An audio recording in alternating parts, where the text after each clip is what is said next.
श्री शिवाय नमस्तुभ्यं। आराधना में तुम लीन हो।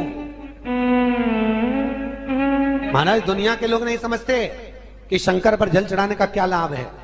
शिव महापुराण कहती है, अगर एक दिन शिव महापुराण की कथा कहती है, सोमवार के दिन भगवान शंकर को अगर जल चढ़ाया जाता है तो घर में तेज लक्ष्मी प्राप्त होती है। क्या मिलती है? तेज लक्ष्मी। कर बैठी थी, उनके नेत्र से अश्रु गिरा, उससे बेलपत्र उत्पन्न। काय का वृक्ष उत्पन्न हुआ? बेलपत्र। पूरी दुनिया में केवल एक बेलपत्र का वृक्ष कैसा होता है जिस वृक्ष के नीचे माता लक्ष्मी शाम के समय पर बुआरी लगाने के लिए जाती है, झाड़ू लगाने। बेलपत्री के पेड़ पर बेलपत्र का वृक्ष, जिसके यहाँ लक्ष्मी नहीं टिकती हो, पैसा घर में नहीं आता हो, बहुत चिंता लगी रहती हो, लक्ष्मी से जुड़ी हुई, व्यापार से जुड़ी हुई, पैसा आ ही नहीं गया, बहुत मेहनत कर रहे हो। सोमवार की सोमवार 5 सोमवार बेलपत्री के पेड़ के नीचे एक घी का दिया लगाना चालू कर दीजिए। शाम के साथ थोड़ी सी मिट्टी बेलपत्री के पेड़ के नीचे की उठा कर लिया, घर के अंदर लाकर इतनी सी मिट्टी लाकर पटक दीजिए। 5 सोमवार करके देखो, छठे सोमवार पे करने की जरूरत नहीं पड़ेगी, व्यापार अपने आप बढ़ना चालू हो जाएगा। लक्ष्मी शाम के समय पर प्रतिदिन बेलपत्र के पेड़ के नीचे बुआरी लगाना। शंकर भगवान की प्रियता बेलपत्र। पहले भी कथा में कहा, फिर कहते हैं, जिस व्यक्ति के जीवन में धन, संपदा, वैभव, सत्ता, लक्ष्मी की थोड़ी भी कमी दिखती हो, उसको बेलपत्री के वृक्ष का पूजन चालू कर देना चाहिए। जाओ सोमवार के दिन बेलपत्र वृक्ष के नीचे जल चढ़ाकर, जल का सिंचन कर कर, उसी बेलपत्र के नीचे शाम के समय पर संध्या काल में, प्रदोष काल में भगवान देवाधिदेव महादेव गौरी शंकर का स्मरण करो। बेलपत्र की जड़ की ओर, बेलपत्र की तना की ओर, बेलपत्र के वृक्ष की ओर तुम्हारा मुख हो। कोई आसन नहीं, कोई आसन नहीं, केवल बेलपत्र के वृक्ष की ओर तुम्हारा मुख हो। जहां बेलपत्री का वृक्ष है उसके नीचे बैठकर, उसकी छाया में, उसकी ओट में पंचाक्षर मंत्र नमः शिवाय, या फिर षडाक्षर मंत्र ओम नमः शिवाय, या फिर श्री शिवाय नमस्तुभ्यम का स्मरण कर कर अपने हृदय की बात गौरी शंकर से, महादेव से कहे। शिव महापुराण की कथा कहती है, 7 दिनों में एक दिन सोमवार का ऐसा होता है जिस दिन 33 कोटि देवी देवता बेलपत्री के वृक्ष के नीचे बैठकर भगवान शंकर और पार्वती का स्मरण करते हैं और शिव पार्वती उनकी झोलियां खुशियों से भरते हैं। देवता भी जिनका भजन कर रहे हैं वो बेलपत्री के वृक्ष के नीचे। लक्ष्मी, मां लक्ष्मी भी बेलपत्र के वृक्ष के नीचे निरंतर विराजमान होती है। और आप लोगों से एक निवेदन और करना चाहेंगे, ये मनुष्य का शरीर जब तक रहे, ये मानव की देह जब तक रहे, जिंदगी में एक बेलपत्री का वृक्ष अपने रहते रहते कहीं पर भी लगाना, उसको बड़ा करना, उसको बड़ा कर कर जैसे अपने बच्चे को बड़ा करते हो ऐसे लगाकर बड़ा कर कर महादेव से कहना कि मैंने अपनी जिंदगी में, मैं मर भी जाऊं, मेरे प्राण छूट भी जाएं, मेरे जाने के बाद मेरे घर के लोग एक लोटा जल चढ़ाएं ना चढ़ाएं, बेलपत्री चढ़ाएं ना चढ़ाएं, पर ये वृक्ष मैंने बेलपत्री का लगा दिया, अगर मैं मर भी गई तो मेरे मरने के बाद भी मेरे हाथ की बेलपत्र महादेव को चढ़ती रहेगी, महादेव को प्राप्त होती रहेगी। लगाओ, एक बेलपत्री के पौधे को छोटे से बड़ा करो, बड़े से बड़ा करो, बड़े से बड़ा करो, और बड़ा करने के बाद उसको कहीं तुम्हारी मर्जी पड़े जहां उस बेलपत्री के वृक्ष को लगाओ। अगर गलती हो गई, ये बहुत गलतियां हो गई, बहुत दुख पड़ गया, तकलीफ में आ गए, लग रहा है कि मुझसे बहुत गलतियां हुई है, बाबा मेरी नहीं सुन रहा, ये बेलपत्री का भाग की डंडी पीछे की ओर कर, जहां बैठकर बेलपत्र चढ़ा रहा, पत्ती का मुख अपनी और डंडी का मुख सामने। शिव की कुछ आराधना है, मेरे भोले बाबा की कुछ आराधना है। खाली ना जाता कोई, खाली ना जाता कोई, दर से तुम्हारे मैं भी खड़ी हूँ नहीं, बाहें पसार मैं भी खड़ा हूँ नंदी बाहे पसारे अपने। बैसाख के महीने में तो आपको अगर शरीर में कहीं पथरी भी आ गई है ना, कहीं नेत्रों में अगर ज्योति कमजोर पड़ रही है, जाले पड़ने लगे, चश्मा बढ़ने लगा, रात को आंखों में जलन होने लगी, रात को नींद नहीं आ रही है, तो बैसाख के महीने में जो दुर्वा होती है, इस दुर्वा को तोड़ लाओ। जहां पर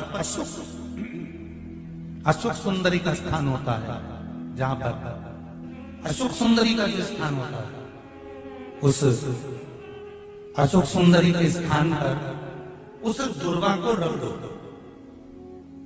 और कुंदकेश्वर महादेव का नाम है। कौन से महादेव का नाम लेना है? कुंदकेश्वर।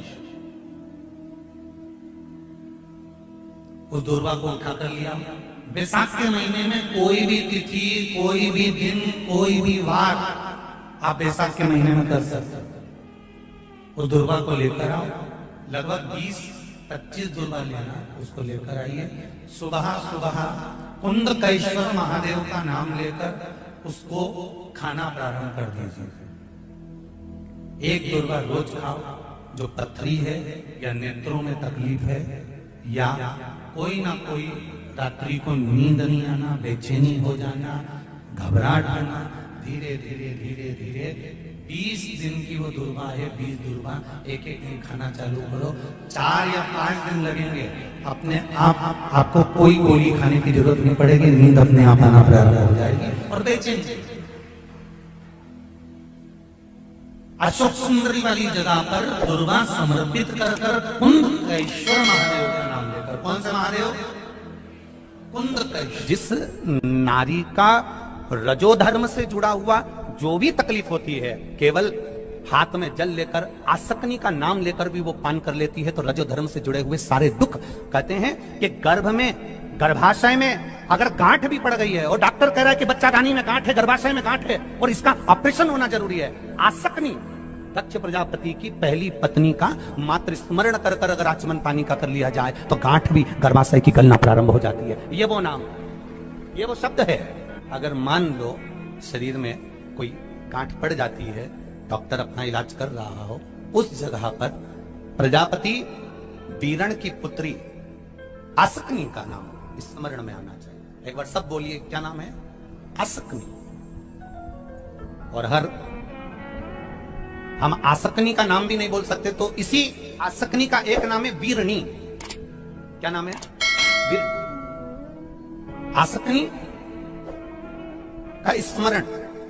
अगर गांठ भी गर्भाशय में है और डॉक्टर बोल रहा है कि ऑपरेशन है, कराना है, डॉक्टर साहब से कहना, साहब जल्दी तो नहीं है ना, 15 दिन का समय तो मिल सकता है या 10 दिन का समय तो मिल सकता है इसका ऑपरेशन कराने के लिए।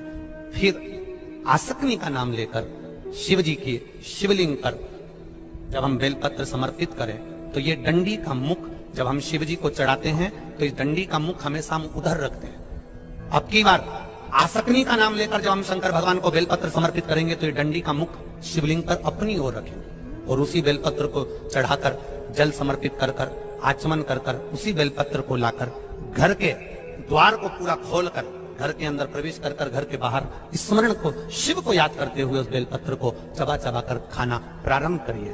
10 दिन मांगिए आप, ये 10 दिन के बाद मैं ऑपरेशन कराऊंगी, मना नहीं, पर एक बार मैं मेरे महादेव का नाम का स्मरण करना चाहती हूँ, एक बार शिव तत्व को जान। क्या नाम है? जम के बोलो, नाम बोलो फिर से। आसक्ति। इस नाम की मूलता का स्मरण करिए, वीरणी आसक्ति। जैसे गणेश जी की 2 सूंड होती है, एक राइट सूंड का गणेश, एक लेफ्ट सूंड का गणेश। कौन कौन सी सूंड का? राइट सूंड और लेफ्ट सूंड। राइट सूंड का गणेश घर में होना चाहिए और लेफ्ट सूंड का गणेश आपका कोई ऑफिस हो, जहां से आप अपना धंधा कर रहे हैं, नौकरी कर रहे हैं, सर्विस कर रहे हैं, काम कर रहे हैं, बिजनेस कर रहे हैं, या आप अपनी कोई भी कुर्सी के ऊपर बैठते हैं किसी कमरे में जाकर, उस कमरे के अंदर लेफ्ट सूंड का अगर गणेश होगा तो आपकी तरक्की को, आपकी उन्नति को दुनिया में कोई नहीं रोक सकता। और अगर जिस स्थान पर बैठकर आप बिजनेस कर रहे हैं, कमा रहे हैं, उस स्थान पर अगर राइट सूंड का गणेश होगा तो आपकी तरक्की नहीं, वहां लेफ्ट सूंड का गणेश होना चाहिए। और घर में जम के बोलो, राइट सूंड, राइट सूंड का गणेश। खाली ना जाता कोई, खाली ना जाता कोई, तरसे तुम्हारे मैं भी खड़ी हूँ नदी बाहे बसा, मैं भी खड़ा हूँ नदी बाहे बसा। आपका कोई काम अटक रहा है, कोई काम नहीं हो रहा, बहुत परेशान हो गए, बहुत थक गए उस काम के लिए, सबके हाथ भी जोड़ लिए, सबके पास होकर आ गए, पर वो काम बढ़ ही नहीं रहा, तो निवेदन करते हैं घी के दिए में काली तिल डालकर सोमवार के दिन शंकर जी के मंदिर के सामने तुम रुका जी का नाम लेकर दिया लगाकर, जिस काम को तुमने दुनिया के आगे कहकर देख लिया, कर देख लिया, नहीं हुआ, उस कार्य को एक बार दिया लगाकर निवेदन कर फिर जाकर देखना, काम आगे बढ़कर ही रहेगा।